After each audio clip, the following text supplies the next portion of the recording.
back on top in June. I said that's life. Hi, I'm John Solari, your host of the Method Actor Speaks. And today we have a very special guest reappearance, Mariana Tosca.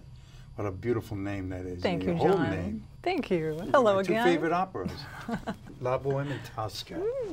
And you know, at Actors Studio there was a Puccini, a relative of Puccini was at the Actors Studio.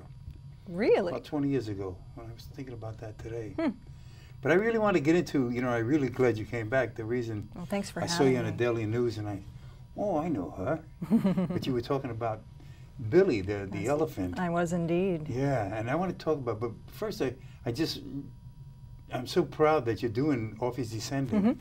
Yeah, I mean, what a working great on that play. right now. I had just come off of doing Edward Albee's The Goat, or Who is Sylvia, and then I went into Night Mother, which is Marcia Norman's play. I'm sure you're familiar with that. Yes. And so the next one on the roster was Orpheus Descending. So I'm in the process of working on that right now. We're going to mount that in a few months, so it's not completely, you know, solidified at this point. But it's a play that I've been drawn to for the last, I'd say, 5 or 6 years. It's something that's compelling me forward, and so I'm not going to rest until it is mounted in its full glory. And you did Orpheus. That was the first play I ever did. Isn't that remarkable? But I was thinking, you know, I keep thinking, he wears a snakeskin jacket. He does. How are you going to handle it? Well, you know, there's something called polyurethane. Okay. And they can print that to look like snakeskin very easily. It will be an entirely vegan production. It will. Because I wore a snakeskin jacket. Did in you? that. Yeah, she went out and got it. It was a snakeskin jacket. God, Really. you must have been great as Val. I don't. They said I was. You know. How lovely. You know, 1967 or 68. Who played I did it. Lady? I don't remember her name. I tell you the truth. I remember she was a little heavier than you. I mean, you know, and because Anna Mangana, you know, who to me was the sexiest woman alive. Yeah, she was. Anthony Francioso told me that, and so did Anthony Quinn. Said that that was the sexiest woman he ever knew. Yeah, my father always had a thing for Anna Magnani. She was just, you know, that like she could just take you and do whatever you want, and you couldn't say nothing. And we're back to that. We're back to that. So since we're back to that, now when I saw you, okay. Okay. Now you're a vegetarian. And you're active in all these things. Tell us a little bit about Billy. Okay. Why did you get involved with that? The story of Billy is that he's an Asian elephant that's been at the LA Zoo for, I think, almost 24 years. And he came there as a baby. He was brought in from Asia. And so he's seen several different incarnations of, you know, zoo commissions and administration efforts there. He's also had several other friends with him in the elephant world. He's had a couple of other Asian elephants and some African elephants there. In recent history, last year we were able to get Ruby. I don't know if you remember this, but she was an African elephant that was there. She was in her 40s. And we were able to have her moved up to a sanctuary in Northern California. And that place is called PAWS. It's the Performing Animals Welfare Sanctuary. And they're a really wonderful organization, nonprofit organization, that takes animals that have been used in the industry, in the entertainment industry, and just retires them and gives them a place to live as close to their natural habitat as possible. And we're really, really working to get Billy released and sent up to this sanctuary as quickly as possible. There are a couple, I've had the pleasure and honor of meeting some really remarkable people on this journey with Billy, and I just want to mention a couple of them if I can. Anything you can. Okay. Show's for you. You and Billy. Well, it's for Billy. Councilman Tony Cardenas is the representative of the 6th District in Los Angeles, and I really want to go on the record as saying that I don't think the people of LA's 6th District really fully understand and appreciate what a noble and ethical man they have representing them. He is forever championing causes that are right and virtuous, and you know, his moral compass always points true north, in my opinion.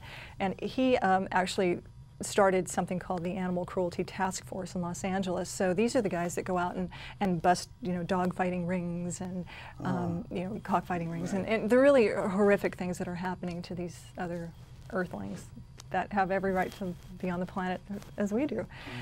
And so he and a woman named Melia Kaplan, who runs an organization called Voice for the Animals Foundation. She's a force of nature, that woman. She's been working on this for almost 12 years, working on the elephant issue at the zoo.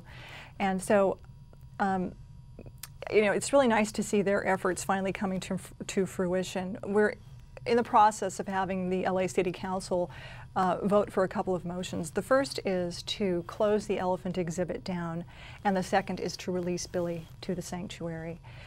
He's the lone elephant there. Why do you want it closed down? I'll be happy to tell you about that.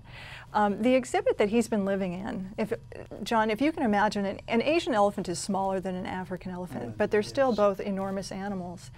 And elephants are the largest land mammals that exist on the planet. And to have them in captivity is really an egregious crime, in my opinion, because they demand so much space in order to survive. In the wild, they walk upwards of 30 miles a day, and it's not just for exercise, but it's for mental stimulation, it's for socialization. They're extremely social animals and extremely intelligent. And what happens to elephants in captivity, and this is across the board, we have proof of this from the zoos and circuses across the nation, they invariably develop foot and joint diseases and mental disorders that are specific to their captivity. So because they're unable to walk and exercise their joints, they start getting arthritic. And when that happens, medications start to come in and get involved. And it's not a quick process. It takes, with the last elephant that died there, who was Gita, that was a terribly sad story and a huge embarrassment for the city of Los Angeles. It took 10 years for her to get to the point where she finally just collapsed because she couldn't bear her own body weight anymore. And it is specifically because they are unable to walk the space where they're needed.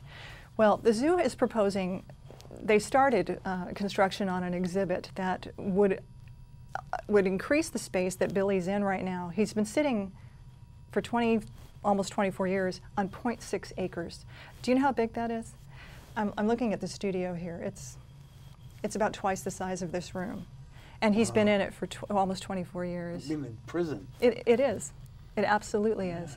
And there's a serious issue with the substrate that's involved at the zoo, because when elephants move, they impact the ground, and the harder it gets, the worse it is on their joints. Sure. So there's a serious issue with that as well. But what they're trying to do is construct this pachyderm exhibit called the Pachyderm Forest, and increase it to 3.5 acres. But the issue is, and people go, well, that sounds like it's a lot of space. Yeah, I thought so when I heard that. It does sound like a lot of space, but they're also going to be increasing their herd size. So they're going to be bringing elephants in, and they're going to have enough room for 10 of them. So if they do manage to bring all 10 in, what that's going to equate to is less space per elephant than he has right now. So it would be counterintuitive to do that.